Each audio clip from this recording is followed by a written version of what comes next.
Hey everyone, dim the lights, maybe crack a window, let in a soft hum of the night. Or if you're somewhere bright and early, just take a breath. Slow it down, let the outside world fade for a moment. Because tonight we're traveling, we're stepping into the shadows of empires, into smoky back alleys of Victorian London, into the dusty camps of the California Gold Rush, places where history wasn't written in palaces or parliaments, but in the quiet resilience of everyday people. The ones who cooked, who labored, who loved under impossible odds. We'll walk beside enslaved scholars in ancient Rome who taught philosophy, while being property. We'll stand in the harem of a Mongol Khan, where women were both trophies and kingmakers. We'll follow the cries of street vendors echoing through foggy London streets, selling warmth in a paper cone. And we'll sit by campfires in Gold Rush, California, where a bowl of beans could mean the difference between hope and hunger. This isn't just history, it's survival, it's identity. It's the untold stories that shaped the world, not with swords, but with silence, strength, and stolen moments of dignity.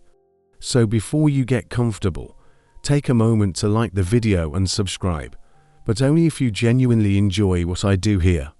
This isn't about numbers, it's about connection, and if you're feeling it, I'd love to know, where are you tuning in from, and what time is it for you right now? It's always fascinating to see who's joining us from around the world. Now, let the hum of the fan fill the silence. Let your shoulders drop, and let's begin. The weight of being property dim the lights, let the world outside fade.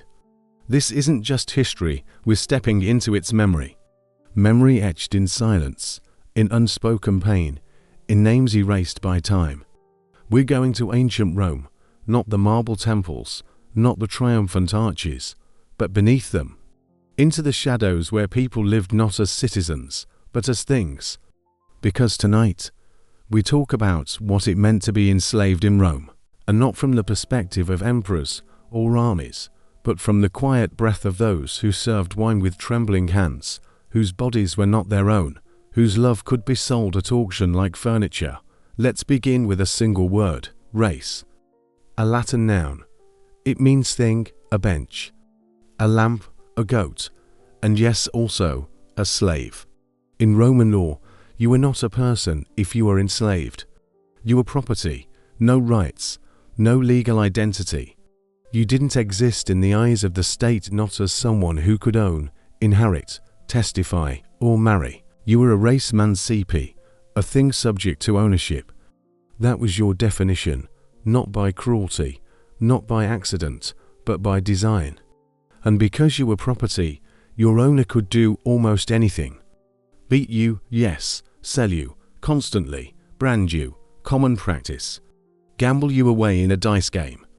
There are records of that. Send you to the arena. Even the most skilled scribe or tutor wasn't safe. You could be rented out, loaned, gifted like an unwanted holiday present, and no one blinked. But here's the uncomfortable truth. Even in this system of absolute control, there were limits, tiny, fragile ones, not born of compassion, but of practicality. Because as powerful as a master was, Rome eventually learned that unchecked cruelty could spark rebellion. And rebellion had a name, Spartacus, so the laws began to shift slowly, awkwardly, like a stone rolling uphill. At first, killing your slave was nothing. A bad haircut, a moment of eye contact, slightly warm wine, any of these could be reason enough. No trial, no consequence. After all, you don't charge someone with vandalism for breaking their own chair. But by the time of Emperor Hadrian, the builder of walls, not razors, something changed. He introduced a law. Masters could no longer kill their slaves without justification. They had to go before a magistrate, get permission, fill out the paperwork, so to speak, not because it was wrong, but because dead slaves couldn't work, couldn't pay taxes, couldn't clean up after the last one. It was bureaucracy, not morality, that drew the line. Still, enforcement was spotty. If you were rich, connected, well-dressed, no one would question you. But technically, yes, murder required process, progress, Roman style, not justice, just red tape. And yet, even this small limit reveals something deeper. The state feared chaos more than cruelty. The empire needed stability. So while you could still destroy a life, you had to make it look official. Now, let's talk about something even darker. Bodily autonomy, or rather, its total absence. Roman law didn't protect a slave's body. Consent wasn't a concept that applied. An owner could impose themselves physically, sexually, without consequence, without shame, without even needing to justify it. There were no laws against it. Why would there be? You don't pass legislation about whether a man can use his own lamp. It was assumed, normalized, part of the package. Men, women, children, especially young slaves prized for beauty or obedience, were often placed in roles where their appearance pleased guests. And not always with music or wine refills. If another master harmed your slave, you could sue. But not for a violation, only for property damage. The courts cared about depreciation, not dignity. A scarred back meant less resale value. A broken spirit didn't affect the price. Later, under Christian emperors, vague moral reforms appeared, laws encouraging modesty, discouraging excess. But they were late, poorly enforced, and often symbolic. Like putting a fig leaf on a statue and calling it decency. No boundaries, no protection, just power, exercised freely. And then there was love, or what passed for it. Slaves couldn't legally marry, no connubium. That sacred union was reserved for free citizens. But they loved, they lived together, raised children, built lives in the cracks of oppression. Their unions were called concubinium, a word that sounds like a medical condition, but meant tent sharing, a domestic partnership with no legal standing. No rights, no permanence. Owners sometimes encouraged these bonds, especially if the children born would also be enslaved. A 2-for-1 labor deal, a lifetime warranty on future workers. But at any moment, the master could tear them apart, sell one to Sicily, send the other to Gaul, force one into a new pairing. All with a shrug. Imagine loving someone for 20 years, raising kids, sharing meals, then being separated because someone needs a strong back in a mine. Did slaves protest? Sometimes. Did the state listen? Rarely. In rare cases, if both were freed later, their bond might be retroactively recognized. Like getting a marriage certificate after the divorce. Heartwarming, not quite. And speaking of identity, what did it mean to be someone when your name could be changed on a whim? Slaves had names, yes, but they were given by owners, often stripped of heritage. Changed for convenience, or replaced entirely. You might be born Callista, most beautiful in Greek, but after being sold twice, moved across provinces, you become Spatula, or Steve No. 4, no rebranding, no appeal, just a label. Unfunction defined you, good at cooking. Your caucus, managing accounts, dispensator, messed up once. That idiot, satirists mocked households where every slave was named David, so the master wouldn't have to remember. 5 men would answer. 1 punished for being slow. The others just in case. Your past, erased. Your culture, ignored. Yourself. Malleable as clay in a potter's hands. But here's the paradox. Some slaves were brilliant, highly educated, fluent in Greek and Latin, teaching philosophy, tutoring senators' children, copying scrolls, managing estates. An enslaved Greek scholar might lecture on Homer by day and fetch sandals by night. But this education wasn't kindness. It was ROI. An intelligent slave was a valuable asset. A walking encyclopedia, a status symbol. Owners showed off their learned property like trophies. Could a slave pursue knowledge for themselves? Technically, yes, if they weren't busy scrubbing floors or being rented out for dinner parties, but learning had to serve the master. No libraries for curiosity, no freedom to think. Epictetus, the great Stoic philosopher, was a former slave. He taught virtue, resilience, self-mastery, while legally belonging to someone else. That's ancient Rome for you. Know thyself if your owner approves. Now, imagine trying to fight back. Could a slave sue their master? Well, yes, in theory. Like a hamster challenging its owner to chess, Roman law offered a few narrow paths. One was auxilium, the right to petition the emperor.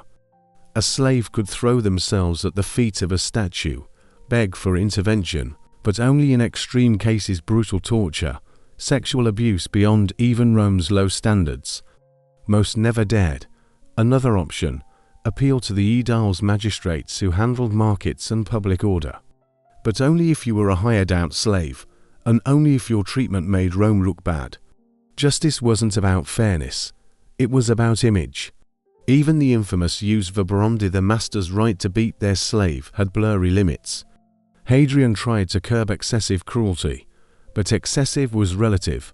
If the slave died under torture, frown. If they just limped for life, shrug. Yet, buried in this system, there was one glimmer. One loophole, manumission, freedom, not guaranteed, not common, but possible. A slave could be formally freed in ceremony, released in a will, or granted liberty for loyal service. It was like earning a gold star, except the prize was your entire life. But Rome, ever obsessed with rules, set conditions. You couldn't free too many at once, might upset the social order. You couldn't free someone if you were in debt, and even then, the master could refuse. Still, the hope of freedom existed, and that hope, that was something no master could fully crush. Because once freed, you became a libertis, a freedman, not a full citizen, but close.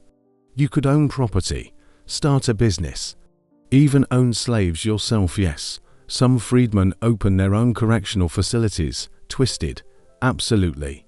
But in a world where people were property, this tiny window of upward mobility gave enslaved people something rare, a structured, lawful shot at freedom, 20 years of perfect obedience. Folding the tunic just right, never talking back. And maybe you'd earn your name back, not Steve number 4, but a real name, your master's family name, actually, because even in freedom, you carried the brand of your enslavement. Nothing says liberty like being forever tied to the man who owned you. And finally, there was one area where even the most brutal master hesitated: religion. Every Roman household had lares, household gods, spirits of the hearth, protectors of the home, and slaves were expected, sometimes required, to honor them. Light incense, say a prayer, offer food. Why? Because denying a slave access to these rituals was seen as strange, impious, dangerous. Rome believed the gods watched everything, even how you treated your chamber pot cleaner, and angering the lares, that could bring disaster. So masters allowed participation, not out of respect, but out of fear. Even in a world where you could rename someone Bucketus, you didn't risk divine wrath over a prayer. And in that small space before a flickering shrine, some slaves found a whisper of identity, a moment of meaning, a chance to say, I am still here. Because in the end, what couldn't Roman slave owners do? They couldn't erase hope. They couldn't stop a mind from learning. They couldn't prevent a heart from loving. And they couldn't silence the quiet resistance of simply surviving. They owned your body. They renamed your soul. They dictated your days, but they could not take away the humanity that flickered in the dark through whispered names, shared bread, forbidden prayers. And that was the truest rebellion of all. The women behind the throne dim the lights. Let the world outside fade. We're not going to palaces today. Not marble halls or gilded thrones. We're stepping into something quieter, more intimate, yet just as powerful. We're entering the harem of a Mongol Khan. Not as voyeurs, not to romanticize, but to understand. Because behind every empire built on horseback and steel, there are women whose names were never carved in stone, but whose lives shaped dynasties, shifted politics, and carried the weight of conquest in silence. This is the story of concubinage in the Mongol Empire, and it begins not with war, but with arrival. The harem as a symbol of empire. Imagine a vast tent complex on the steppe, or later, a palace chamber in Beijing filled not with soldiers, but with women. Women from Persia, Russia, China, Korea, Central Asia, each dressed in silks from her homeland, speaking languages lost in translation, yet bound by one fate. They belong to the Khan. To outsiders, this might look like indulgence, a ruler's private pleasure garden. But in the Mongol world, the harem was far more than that. It was a living emblem of empire. Every woman represented a conquered land, a surrendered king, a broken border. When ambassadors arrived at court, they didn't just see power, they felt it. Because walking among the Khan's women, they saw daughters of their own rulers, seated beside others from distant provinces. Their presence was proof. No kingdom was beyond reach, no family safe from the shadow of the sky. The harem wasn't just personal. It was political theatre, a portable display of dominance, one that travelled with the Khan across continents, and in a nomadic empire where legitimacy came not from bloodlines alone, but from charisma and conquest, the harem became a symbol of universal rule. You didn't need a crown to prove you were emperor. You just needed 1,000 women, each from a different world. 2. Concubines as spoils of war. Many of these women didn't come willingly. They were taken. After Genghis Khan crushed a rival tribe, he didn't just execute its leaders, he absorbed them. He claimed their wives, their daughters, their sisters. Not out of cruelty, though it was cruel, but a strategy. Because in the Mongol worldview, true victory wasn't just about territory. It was about lineage. By taking noble women into his household, Genghis rewrote history. He didn't erase his enemies, he replaced them. Their blood would now flow through his descendants. Their legacy would serve his dynasty. These weren't random abductions. They were deliberate acts of domination. A princess from a defeated clan wasn't merely beautiful, she was leverage. Her presence in the harem meant her people could never fully rebel. To do so would be to condemn her. And so, intimacy became a weapon. Forced, yes, violent, often, but also symbolic. Because when a Khan slept with a captive queen, he wasn't just asserting control over her body. He was claiming sovereignty over her entire nation. In this way, the harem was both a trophy case and a tool of diplomacy, a place where war continued, not on battlefields, but behind silk curtains. 3. Tribute women. Diplomacy through daughters, but not all women entered the harem in chains. Some arrived wrapped in silks, escorted by servants, gifted like jewels. These were the tribute women, daughters sent willingly by kings desperate to survive. Imagine the scene.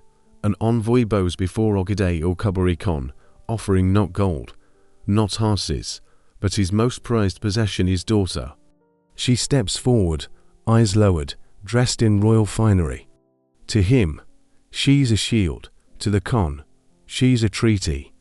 Her presence says, we submit. We accept your supremacy. Spare our people. This was survival, not surrender.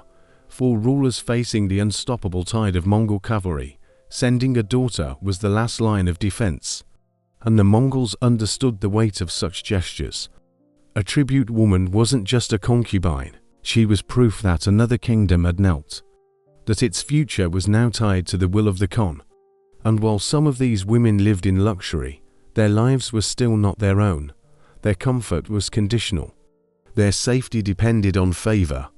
And their children, they would grow up knowing they were born of peace, bought with sacrifice. 4. Daily life in the harem. Luxury and isolation. Inside the harem, life unfolded in layers. It wasn't one room, it was a world. Royal consorts at the top, often married through formal alliances. Below them, high-born concubines, daughters of nobles, tribute princesses. At the bottom, the nameless ones, slaves, entertainers, servants swept up in raids. Each knew her place. Each followed strict hierarchies. There was beauty here, silks from Hangzhou, perfumes from Samarkand, jewels from Delhi. Meals were rich with game, fermented mare's milk, exotic fruits. Music played, dancers moved, eunuchs guarded the gates. Yet beneath the glitter, there was suffocation. Movement controlled, speech monitored, futures dictated by the Khan's whims. This was gilded captivity, not prison, but not freedom. And for many, the hardest part wasn't the luxury, it was the silence. The knowledge that even if you rose to prominence, you were still property, still replaceable, still one misstep away from obscurity. Yet, within these walls, women learned to navigate, to listen, to wait, to strike when the moment came. Because in the harem, power wasn't always loud. Sometimes it whispered, rivalries and power struggles behind closed doors. The harem was not peaceful. It was a battlefield where smiles hid daggers, where rumors could destroy reputations, where a single glance from the Khan could spark jealousy, betrayal, or war. Concubines competed fiercely not just for affection, but for influence, for status, for the chance to secure a future for their children. A son born to a favored concubine could one day become a prince or even a Khan. So every pregnancy was high stakes, every birth, a political event. Alliances formed between women, servants, eunuchs, secret messages passed, gifts exchanged. Enemies undermined with whispers. Some women were accused of witchcraft. Others disappeared without explanation. History rarely recorded their names, but their battles shaped succession. Because while generals fought on plains, concubines waged silent wars in tents. And sometimes, those quiet wars decided who would rule. Motherhood as power. Bearing a prince if there was one path to real influence in the harem. It was motherhood. Bearing a son didn't just elevate a concubine. It transformed her. Overnight, she could rise from obscurity to power broker. Because Mongol politics revolved around bloodlines, and every Khan needed heirs. A woman who gave birth to a prince suddenly found herself surrounded by loyalists, generals, ministers, foreign envoys. They didn't come for her, they came for her child. And she, as his mother, became his first advisor, his protector, his advocate. Some concubines used this role to shape policy, to negotiate alliances, to ensure their sons received the best tutors, the strongest armies. Others became kingmakers, whispering in ears, shifting loyalties, ensuring their boy took the throne. But the stakes were brutal. If her son failed, she fell with him. If he died young, she vanished into the shadows. Motherhood was both blessing and curse. A gamble with everything on the line, because in the Mongol harem, to be a mother was to play the ultimate game of power. And only the strongest survived. 7. Concubines as living propaganda. Look again at the harem. See the Persian noble, the Russian captive, the Korean dancer, the Chinese poet. Each one speaks a different language, wears a different style, holds a different memory of home. But together, they form a message, one the Khan wanted the world to hear. Because the harem was not just private, it was public. Foreign envoys walked its halls. They saw women from their own lands. And they understood, your people are here. Your daughters belong to us. No wall can keep us out. This was propaganda made flesh, a living atlas of conquest. The Khan didn't need maps to prove his reach. He had women, each one a pin on the map of empire. And for the Mongols, this wasn't vanity. It was ideology. They believed they were chosen by the eternal blue sky to rule the world. And the harem reflected that, just as they absorbed craftsmen, scholars, and generals. They absorbed women, not just as lovers, but as symbols, proof that no culture, no kingdom, no family was beyond their grasp. 8. The forgotten concubines, obscurity and survival for every woman who rose to power. Dozens faded into silence, nameless, faceless, forgotten. Most concubines never shared the Khan's bed, never bore a prince, never influenced policy. They sewed, they served, they sang, they lived and died unseen by history. And yet survival itself was a triumph, because the Mongol Empire was unforgiving. Men died in battle, kings were overthrown, armies crumbled. But some of these women endured, long after their captors were gone, long after empires fell. They outlasted generals, outlasted princes, outlasted khans, and in their quiet persistence, they carried resilience. They remembered lullabies in lost tongues, tasted flavors from homes they'd never see again. And still, they lived, not as players, but as witnesses. Their anonymity was not weakness, it was armor. Because in a world of violence and ambition, staying invisible was often the safest way to survive. And sometimes, survival is the deepest rebellion of all. Ix, Legacy of Mongol Concubinage. The story doesn't end with the fall of the Yuan dynasty. It echoes, because the practice of concubinage didn't die with the Mongols, it spread. Later dynasties in China, Persia, and Central Asia adopted and expanded the system. The idea of women as instruments of power, as both spoils and guarantors of political order, became woven into Eurasian court culture. Even today, in stories, films, and legends, we remember the harem, but often we get it wrong. We reduce it to sensuality, to scandal, to fantasy. But the truth is far more complex. The women of the Mongol harem were not just victims, nor were they all villains. They were survivors, pawns, yes, but sometimes players. They lived in a world shaped by conquest. And within it, they carved spaces of influence, identity, and resistance. They remind us that history isn't only written by those who wield swords. It's also shaped by those who live in their shadows. By the women who bore sons, who held secrets, who endured. Behind every Khan who rode across continents, there were women who carried the cost of empire in their bodies. And in their silence, they were the human price of greatness.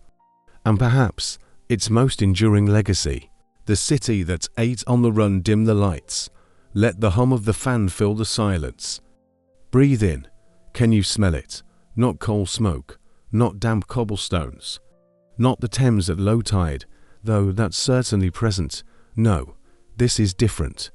It's hot pastry, roasting chestnuts, vinegar-soaked eels, the sugary tang of penny ice cream melting in summer sun. This is the smell of survival. Welcome to Victorian London. Not the polished drawing rooms, not the gaslit theatres, not even the grand halls of Parliament. We're going lower, down to the streets, where food didn't come from silver platters or linen napkins. It came from carts with squeaky wheels, from braziers glowing in the fog, from women balancing trays on their heads and crying out into the dark. Because for most of London, the labourers, the dock workers, the match sellers, the children who worked before they could read, the street wasn't just a place to walk. It was where they ate. And tonight, we're joining them. Street food as necessity, not luxury. In the crowded slums of Whitechapel, Bethnal Green, or Southwark, kitchens were a myth. Most homes had no ovens, no stoves, sometimes not even clean water. Boiling a potato was an ordeal. So families lived on what they could buy outside. A few pennies could buy a meal hot, filling, immediate. Street food wasn't a treat. It wasn't a trend. It was lifeline. And so, every alley became a marketplace, every corner a kitchen. Hawkers wheeled their carts through fog and rain, calling out, cooking over open flames, serving up warmth in paper cones and chipped mugs. To eat from the street wasn't undignified. It was practical. It was how the city kept moving. And if you were a dock worker hauling cargo at dawn, or a seamstress stitching until midnight, you didn't have time to cook. You needed something now, something cheap, something that wouldn't break your back before the day even began. So yes, this was fast food. Long before drive-thrus, long before franchises. London had already invented it. Out of necessity, out of hunger, out of grit, too, the hot pie. King of the streets, if there was a ruler of Victorian street food. It was the hot pie, sturdy, portable, steaming, pulled fresh from a hawkeress portable ovener, tin box on wheels that looked like a miniature furnace, puffing smoke into the sky. Pies all hot, piping hot, the cry would ring. And men would turn, hands numb, stomachs hollow, drawn by the promise of warmth and meat. Now, meat being a generous term. Some pies were filled with minced beef or mutton real, honest cuts, but many. Scrap, gristle, offal, stretching the filling with potatoes, turnips, anything to make it last. For a penny, you didn't ask questions. You just hoped it wasn't cat or dog. Though the newspapers loved to whisper such horrors, still, it was hot, it was filling. And for a labourer trudging home after 10 hours in the factory, that was enough. Pie sellers built loyal followings, known by name, trusted for quality. A good pie man was worth his weight in gold. And yet, the pie also carried suspicion. Reformers railed against adulteration. Flour laced with chalk, meat replaced with mystery. But still, the people came, because when the alternative was cold bread and silence, even a questionable pie felt like comfort. And in a city of millions, the hot pie endured democratic, defiant, delicious in its simplicity. 3. Roasted chestnuts, winter warmth and comfort. When winter came, the air changed, thicker, colder, heavier with fog. And then another sound, another smell. The sharp, smoky scent of roasting chestnuts. On corners and railway platforms, small braziers glowed like embers in the dark. An old woman, her face smudged with soot, stirred iron pans of nuts, their shells cracking open in the heat. For a penny, you got a paper comb warm to hold, warm to eat. And here's the secret. People didn't just buy chestnuts to eat. They bought them to warm their hands. In a city where frostbite was real and gloves were luxury, that little comb was salvation. Customers stood close to the brazier, rubbing their palms, breathing in the nutty perfume. For some, it was the only heat they'd feel all day. And for the sellers, many were poor themselves, women, children, the elderly. Selling chestnuts wasn't a job. It was the thin line between starvation and survival. 1 penny at a time, Charles Dickens wrote of them. Artists painted them. They became symbols of the season, humble, honest, human. Because in a city obsessed with class and status, roasted chestnuts crossed all boundaries, rich or poor. Everyone loved the smell. And in that shared moment, London felt a little less divided. 4. Eel stalls. Gritty survival food now. Step closer to the river. Follow the smell of vinegar, of boiling water, of something wobbly and pale. Welcome to the eel stall. For the poorest Londoners, eels weren't exotic, they were staple. Plucked from the polluted Thames, boiled, jellied, or stewed with pepper and vinegar. Jellied eels slippery, glistening, set in their own gelatin. A bowl course pennies, filled bellies. Lasted through another shift. These stalls weren't cozy. They were rough wooden counters, sometimes just carts, crowded with dockworkers and costermongers. Men stood shoulder to shoulder, spoons in hand, swapping gossip, news, jokes. No chairs, no tables, just community. Because these weren't just food stands, they were social hubs. In a world where poverty was isolating, the eel stall offered belonging. And let's be honest, outsiders found them grotesque. Eating river sludge, they scoffed. But to those who relied on them, eel stalls were lifelines, cheap protein, always available. And for a city where bread was often adulterated and meat unaffordable, that mattered more than pride. Penny ice cream and sugary treats if pies fed the body and eels fed the poor. Then penny ice cream fed the soul. By mid-century, vendors appeared with insulated boxes, packed with ice and salt, keeping their confections cold long before refrigeration.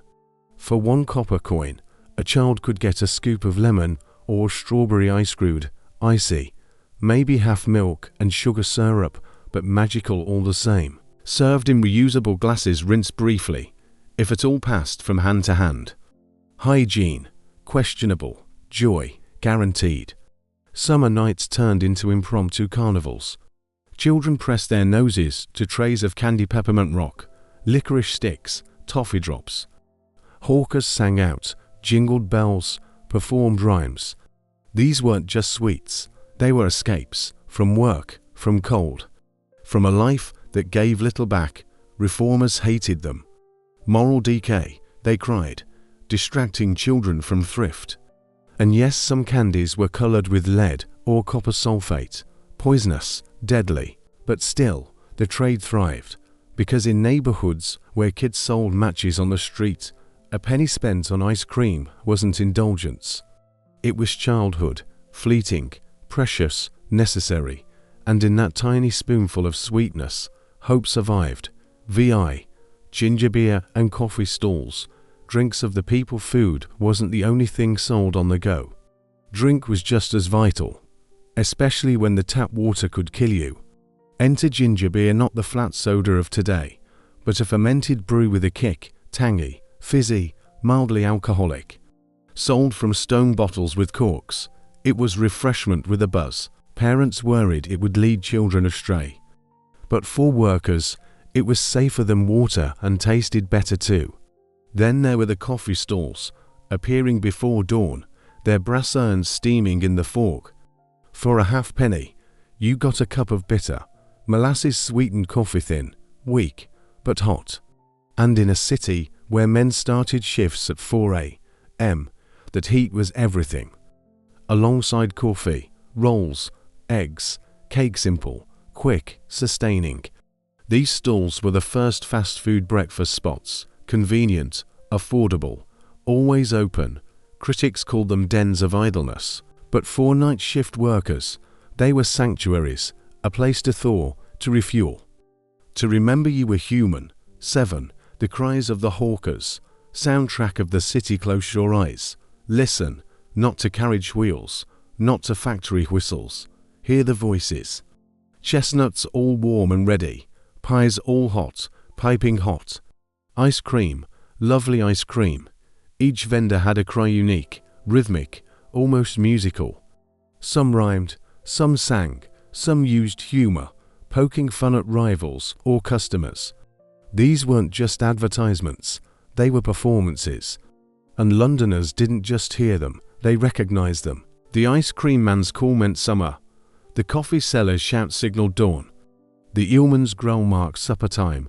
Children rushed toward familiar voices. Workers perked up at the sound. Newspapers wrote about them. Dickens immortalized them. Music halls parodied them. Because these cries weren't noise. They were the heartbeat of the city. A chorus of survival echoing through cobbled streets. 8. Hygiene and adulteration. The dark side, but let's not romanticize. This was also a world of danger. Food was exposed to soot, flies, horse manure. Coffee mugs reused without proper washing. Ice cream glasses passed from mouth to mouth. And then there was adulteration, chalk in flour, sawdust in bread, toxic dyes in candy, pies stretched with turnips, butter faked with lard. Reformers sounded the alarm. Henry Mayhew documented the hawkers' struggles, many forced to cut corners just to survive. Scandalous headlines screamed of cat meat in pies, likely exaggerated, but rooted in fear. Yet still, people ate, because the alternative was worse: hunger, starvation, so they gambled. Every meal a roll of the dice. Was it safe? Was it clean? Or would it make you sick? But when you're poor, you don't get to choose. You eat what you can afford. And hope, Ix, legacy of Victorian street food, the cries have faded. The braziers are cold, but the legacy lives on, that humble pie.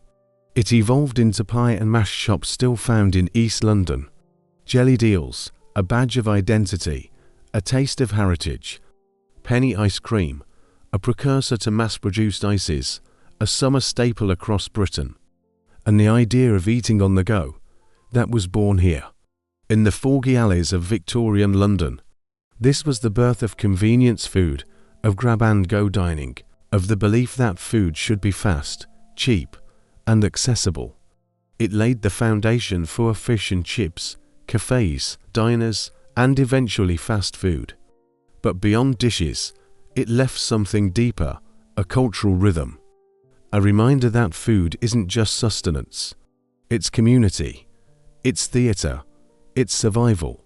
And though the hawkers are gone, their spirit remains. In every food truck, every market stall, every person grabbing a bite on their lunch break. Because London taught the world a simple truth. Even in hardship, we find ways to eat, to gather, to endure, and sometimes to savor. Even if it's just a penny's worth. The hunger that built a state dim the lights. Let the world outside fade. Breathe in. Can you smell it? Not just dust, not just sweat. Not the sharp tang of whiskey spilled on pine floors. No. There's something else. Wood smoke, burnt beans, sizzling tortillas. A hint of ginger, maybe soy faint, foreign, unexpected. This is the sense of a dream not made of gold but of food. Because tonight, we're going to California. Not the sun-drenched coast of today, not Silicon Valley or Hollywood. We're going back to 1848, to a sawmill along the American River, where a carpenter named James Marshall bent down, picked up a glinting speck from the water, and unknowingly lit a fuse that would explode across continents. He called it gold, but what followed wasn't just a rush for riches. It was a culinary collision, a global migration of people, flavors, and desperation.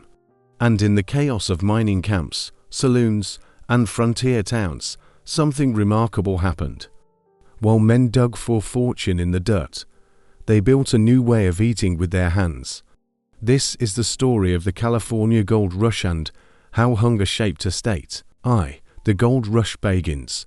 A global migration. It started quietly. Just one man, one moment, one nugget, but word travels fast when it's wrapped in dreams. By summer, prospectors were already flooding into California. By 1849, the year that gave them their name, they came by the tens of thousands.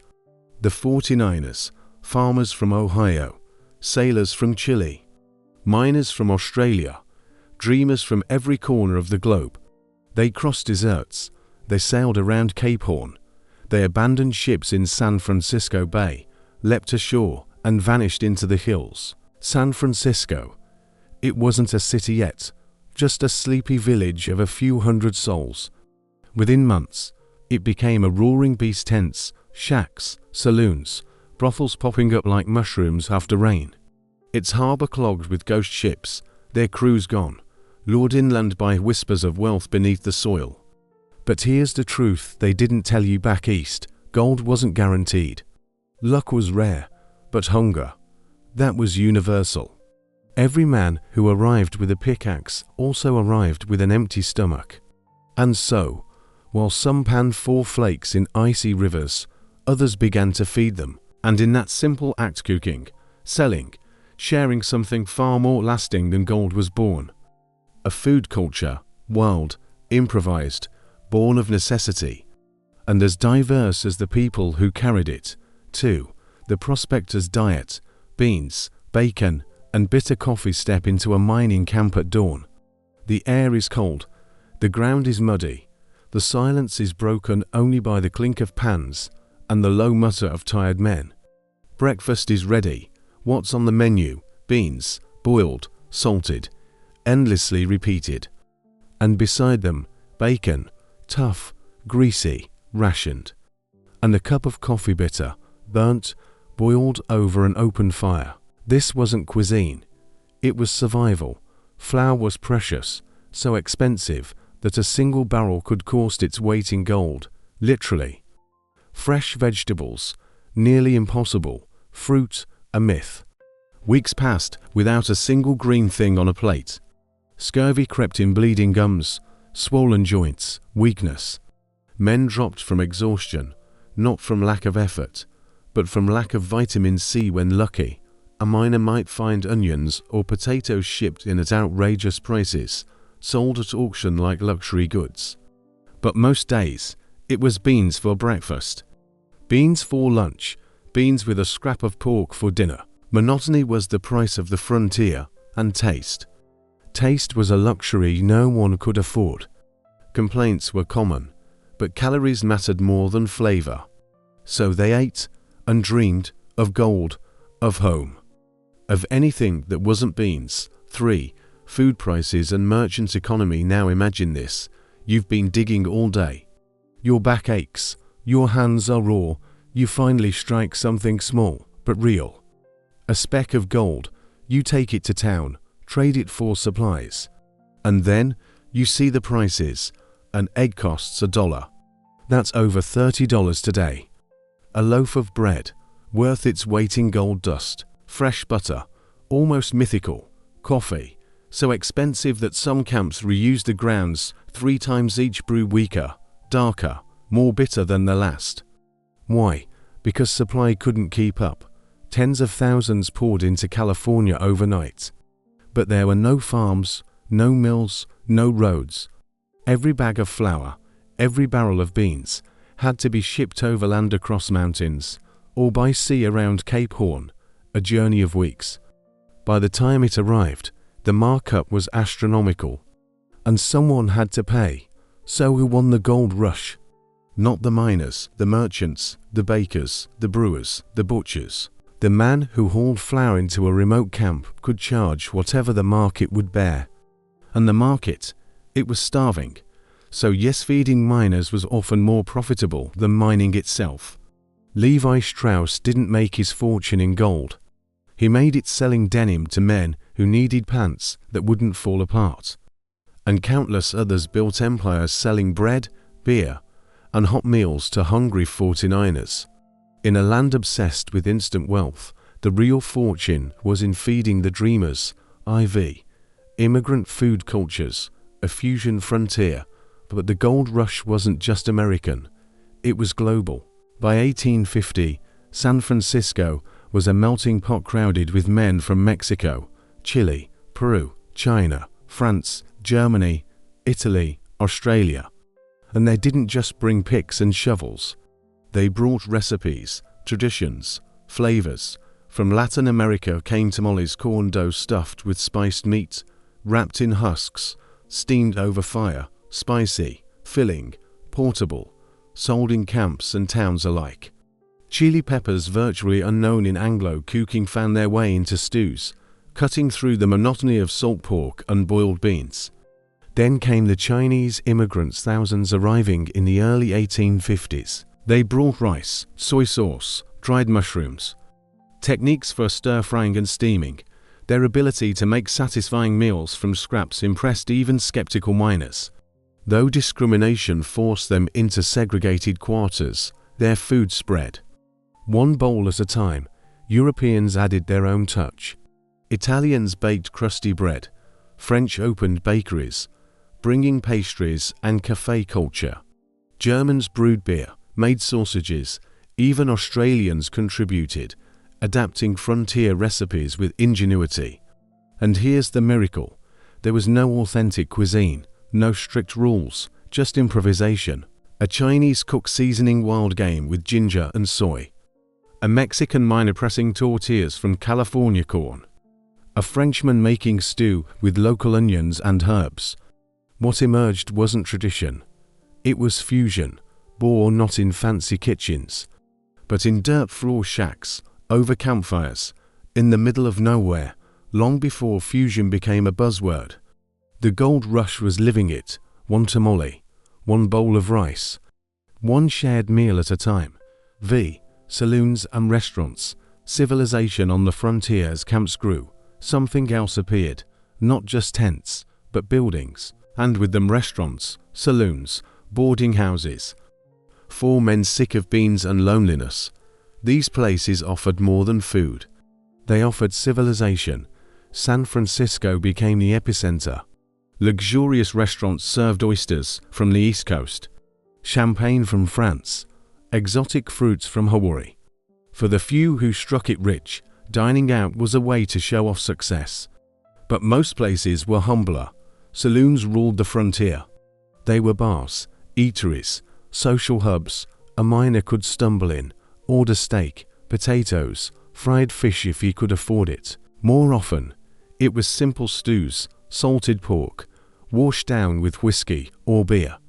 Meals were loud, communal, sticky tables, spilled drinks, prices sky high.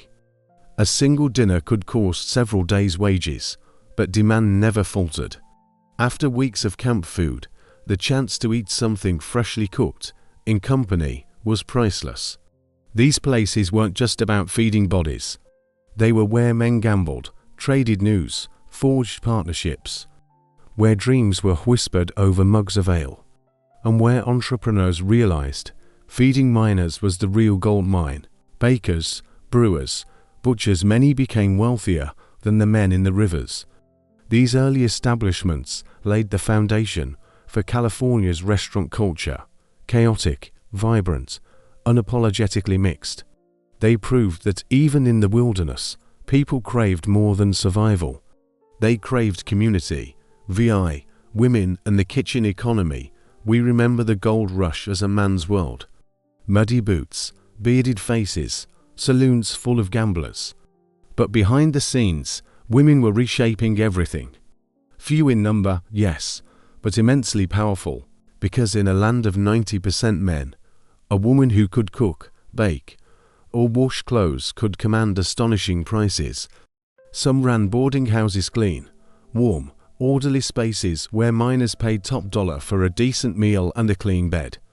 A slice of pie, a warm stew, a cup of tea, small things. But they carried emotional weight. They reminded men of home. Other women opened bakeries, selling bread at premium prices, or ran kitchens where they fed lines of miners for gold dust, not coins. For them, cooking wasn't labor, it was enterprise. Instead of sifting riverbeds, they turned hunger into profit, and they earned more often than most miners ever did. Their presence changed social spaces. Boarding houses run by women were calmer, cleaner, more civilized than rowdy saloons. Meals had order, civility, sometimes even prayer. For many men, it was the first taste of domestic life in years. And though their numbers were small, their impact was lasting. They didn't just feed miners, they helped build stable communities. They brought refinement, comfort, and economic independence to a world defined by chaos. And in doing so, they proved that sometimes the quietest revolutions happen in the kitchen. 7. Food as community and ritual. Despite the hardship, food wasn't just fuel. It was glue. Around campfires in the Sierra Nevada, men from every nation gathered not just to eat, but to connect. A Mexican miner spices beans with chili. A Frenchman shows how to make a proper stew. A Chinese laborer shares rice with neighbors. These weren't just meals, they were acts of cultural exchange. Communal cooking was practical, conserving fuel, pooling scarce ingredients, but it also built solidarity. One man brings flour, another bacon, another coffee. Together, they make a shared pot, not gourmet, but enough. And enough, in that world, meant everything. Food marks celebrations, too. On Independence Day, on Christmas, miners saved up, splurged on meat, baked pies. They'd gather, laugh, sing, remember. These moments weren't about gold, they were about humanity, about remembering who they were beyond the fever. Even complaining became ritual. Worst cook in California. They'd yell, laughing through burnt beans. Stories spread of legendary bad cooks whose meals drove men back to the mines early. But in those grumbles, there was camaraderie. Because around a crude table, the pursuit of gold paused. And for a moment, they were just men, eating, talking, remembering they weren't alone. 8. The dark side. Famine, fraud, and adulteration. But let's not romanticize. This was also a world of scarcity and suffering. Famine was real. In the early months, California had no infrastructure. Ships delayed. Storms wrecked supplies. Entire camps went weeks without flour, coffee, meat. Desperation set in. Prices soared. Hardest profited. For the poorest, hunger was constant. And where scarcity ruled, fraud followed. Unscrupulous merchants sold flour cut with plaster or chalk, coffee stretched with ground acorns, butter diluted with lard, salt pork, half rancid, still sold for gold dust. Even canned goods new, mysterious, were tampered with. Labels promised oysters, inside, something far less appetizing. Adulteration wasn't always greed, sometimes it was survival. Bakers stretched dough with sawdust or beans. Brewers watered down beer until it tasted like bitterness, but the result was the same. Meals that made men sick, angry, betrayed. Newspapers published exposes, but 4 men deep in the hills, far from town, there was little choice.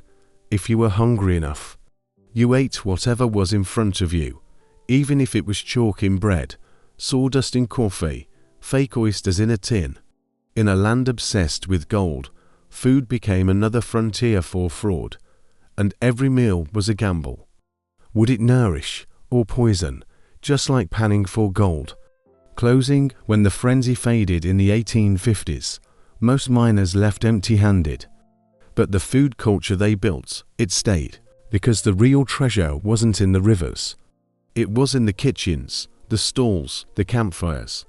In the tamale stands of Los Angeles, the ramen shops of San Francisco, the mission burritos, the craft breweries, the farm-to-table movement.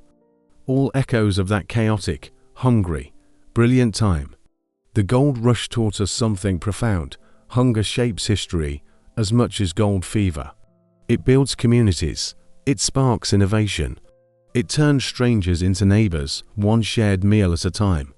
So the next time you bite into a burrito, sip a California wine, or grab a quick bite on the go, remember, you're tasting the legacy of a dream, not made of gold, but of beans, bacon, and the courage to feed 1,000 strangers. And in that, perhaps, lies the truest kind of fortune, the taste that outlasted gold. Dim the lights. Let the hum of the fan fill the silence. Breathe in. Can you smell it? Not just smoke from a Victorian brazier, not the salted pork of a gold rush camp, not even the incense of a Mongol harem. No, this scent is older, deeper. It's the aroma of legacy, of meals passed down not on silver platters, but through memory, migration, and survival. Because tonight, we're stepping back, not to witness empires rise or fortunes be made, but to see what remains, what echoes, what outlives the chaos. We've walked through ancient Rome, where slaves served wine with trembling hands.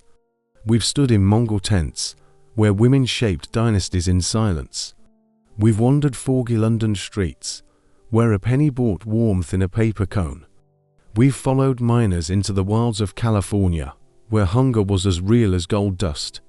And now, we ask, what did it all leave behind? Because history isn't only written in laws or wars. Sometimes, it's baked into bread, simmered in soup, served on a plate. This is the story of how food systems born in hardship, forged in inequality, shaped by desperation, became the quiet architects of modern life. Not with fanfare, but with flavor. The real winners of the gold rush, entrepreneurs, not miners. Let's return to California. To the fever dream of 1849, men poured into the hills with picks and pans, eyes gleaming with visions of wealth. But when the frenzy faded, who truly won? Not the man who panned 4 flakes in icy rivers. No, the real fortune wasn't found beneath the soil. It was found above it, in bakeries, in saloons, in carts selling bread at prices that would make a banker blush. Because while most miners left empty-handed, the ones who fed them often walked away rich. Think of Levi Strauss, not a miner, but a tailor who sold denim to men whose pants kept tearing, or the baker who charged a week's wages for a loaf, or the brewer who turned water, grain, and hope into liquid profit. These weren't side hustles, they were empires in the making. Because feeding people, especially desperate, hungry people, is one of the oldest, most reliable businesses in human history. And in the chaos of the gold rush, food became currency, more stable than gold dust, more essential than luck. A miner might strike nothing after months of labor, but he'd still need to eat. So the entrepreneur, the cook, the grocer, the boarding house owner held the true power. They didn't dig for riches, they grew them. And when the last pan was emptied and the last claim staked, their shops remained. Their recipes survived. Their names echoed in San Francisco's streets. Because in the end, the real gold wasn't in the river, it was in the kitchen. And that truth that feeding people is more profitable than finding treasure is a lesson repeated across history. From Roman slave owners who rented out skilled cooks, to Mongol khans who rewarded loyal stewards, to Victorian hawkers who built families on pie sales. The pattern is clear. When dreams are fragile, hunger is constant, and those who feed it win. 2. California's culinary identity. Roots in the rush now. Close your eyes. Imagine biting into a Mission burrito, warm tortilla, seasoned beans, rice, salsa, or sipping a craft beer in a San Francisco taproom, or walking through Chinatown, where the air is thick with ginger, soy, and steam. You're tasting more than food, you're tasting history. Because every bite traces back to 1848, to Sutter's Mill, to the global flood of people who arrived not just with shovels, but with recipes. Mexican miners brought tamales, chili, corn tortillas. Chinese laborers introduced stir-frying, rice bowls, fermented sauces. Germans opened breweries. Frenchmen baked pastries. Itinerant cooks from Chile, Australia, Italy all added their mark. And because supplies were scarce, they improvised, blended, adapted, survived. That's how fusion began. Not in fancy restaurants, not with celebrity chefs, but in dirt floor shacks, over open fires, with ingredients stretched thin and flavors bold enough to cut through despair. There were no rules, only necessity, and from that chaos, something beautiful emerged. A cuisine that didn't care about authenticity. It cared about taste, speed, and survival, and that spirit never left. Today, California is known for its innovative food culture, farm to table, organic, multicultural, fast casual, but it all started with a simple truth. If you want to understand a place, taste its food. And California's flavor is rooted in the gold rush, in the mingling of strangers, in the blending of worlds, in the stubborn refusal to starve. So when you bite into a burrito or sip miso soup in LA, remember, you're not just eating dinner. You're consuming a legacy, one born not in victory, but in resilience. 3. The birth of convenience food culture. Now, let's talk about speed. About grabbing a sandwich on your lunch break. About drive-thrus, meal kits, instant noodles. We call it convenience food, but it didn't start with microwaves. It started with survival, with a Victorian costermonger buying a hot pie between shifts, with a miner gulping bitter coffee before dawn, with a Chinese laborer packing rice into a tin for the day's work. These weren't luxuries, they were necessities. And they created a rhythm: eat fast, eat cheap, eat now that defines modern food culture. In Victorian London, street vendors sold food on the go because most homes had no kitchens. In California, meals were cooked over Dutch ovens because there were no restaurants. In both places, time and space were limited, so food had to adapt: portable, filling, immediate, sound familiar. That's because the DNA of fast food was written in the 19th century. Long before franchises, long before slogans. The hot pie was the original fast food. The tamale, the first handheld meal. The coffee stall, the first breakfast drive-in. And the entrepreneurs who sold them, they were the first fast food moguls.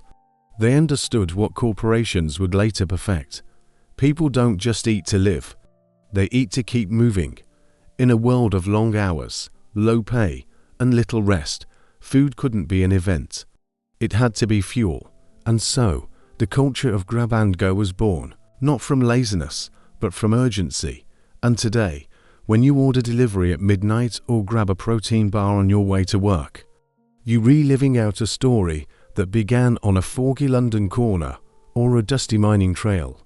Because convenience wasn't invented by technology, it was invented by hunger for food safety and consumer protection, born from scandal. But let's not romanticize.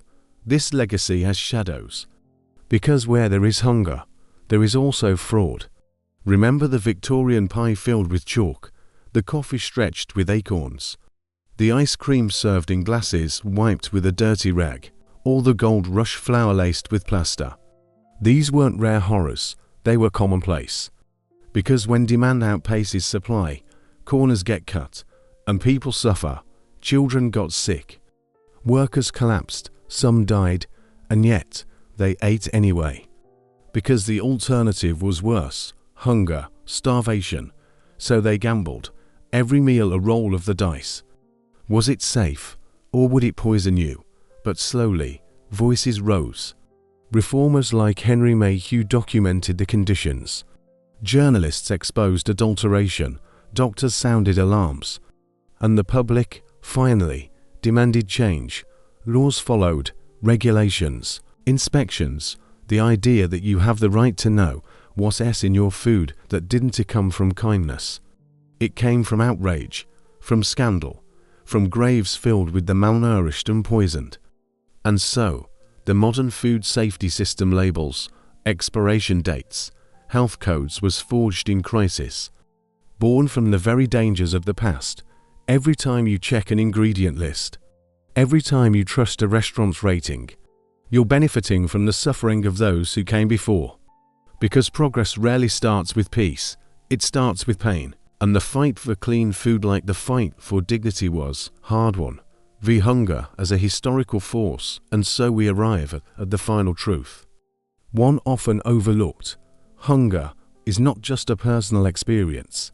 It is a historical force, as powerful as war, as influential as religion, as transformative as empire.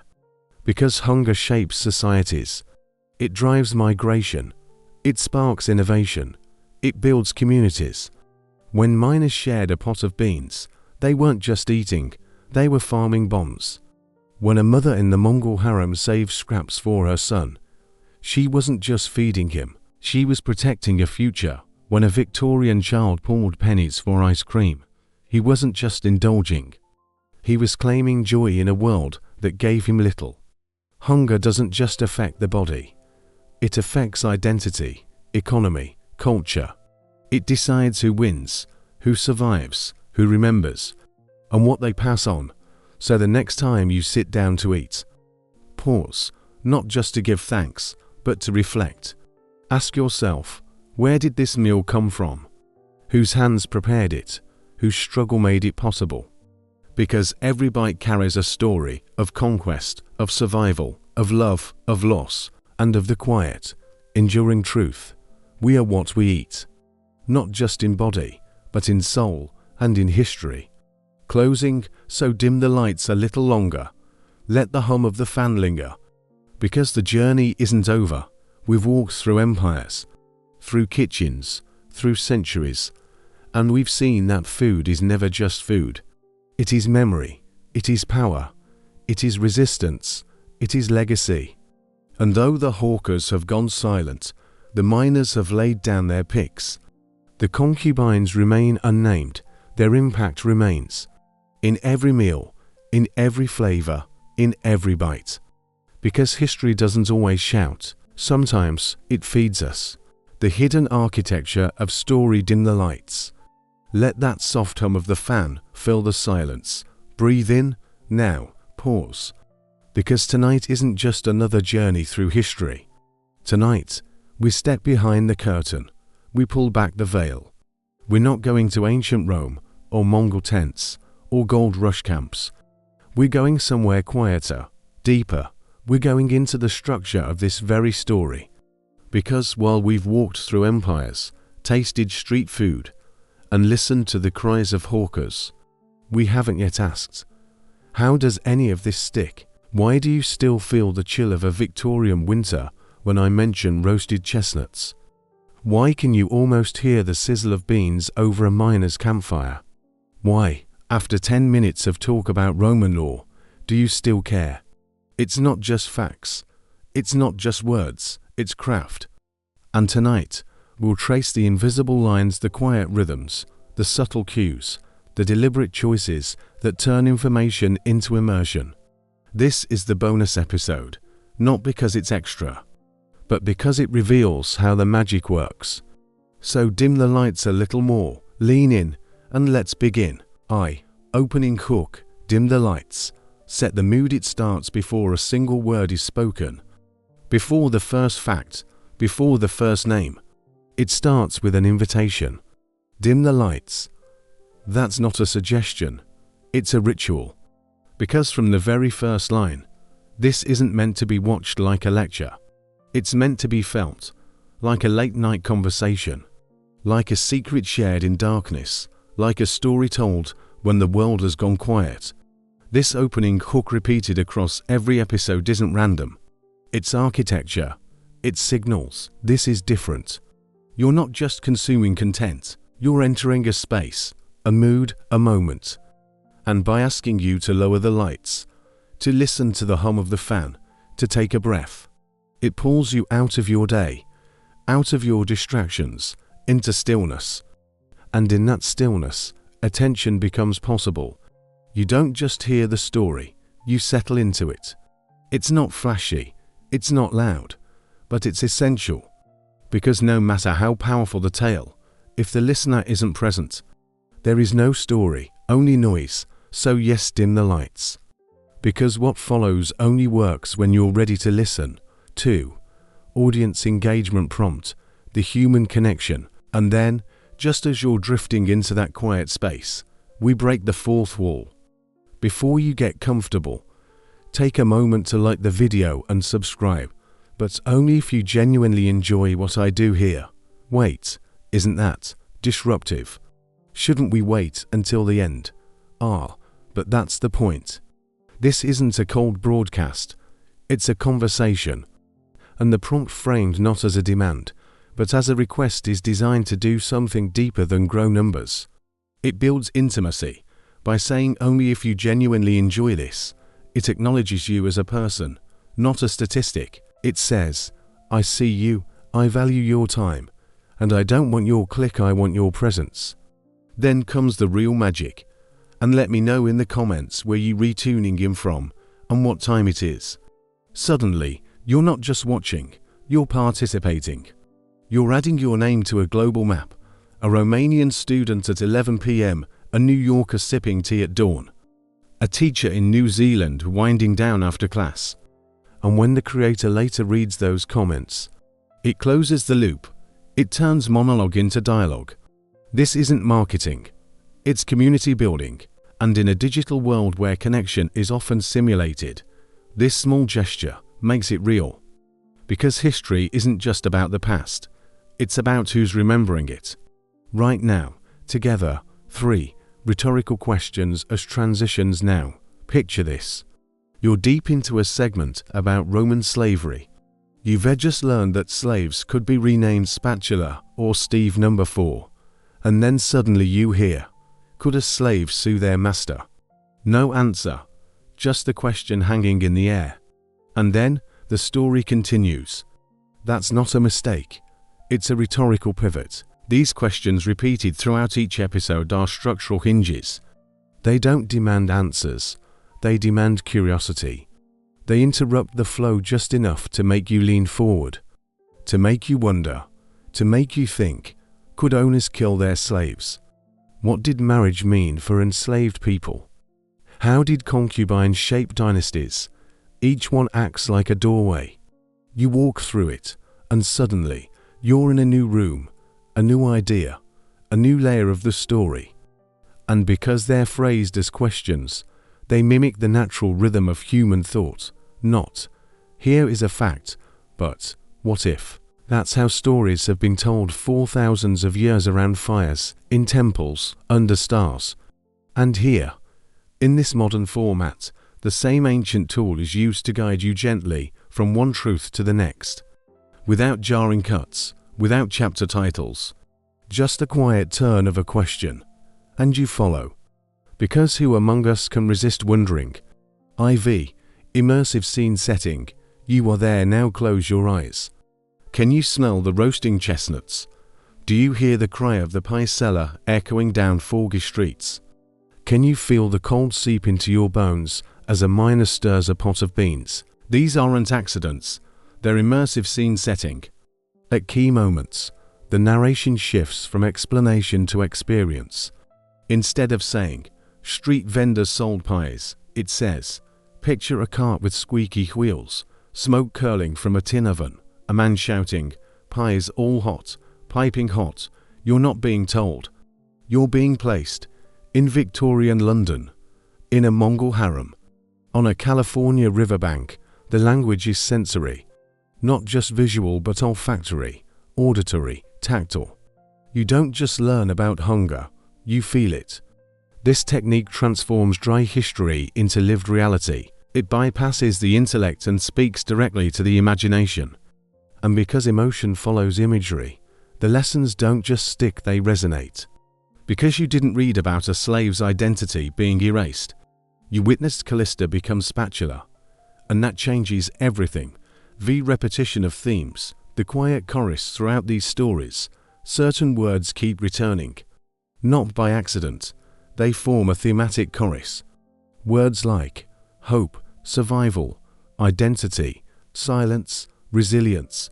They appear again and again, not as repetition, but as refrain, like a melody woven through a song. In Rome, slaves had no rights, but they had hope. In the Mongol harem, she bore a son. That was her power. In Victorian London, they ate not for luxury, but for survival. Each time, the theme returns, deepened by context. Hope isn't just mentioned, it's tested. In Rome, it's the possibility of freedom. In the gold rush, it's a warm meal after weeks of beans. In the harem, it's motherhood in a gilded cage.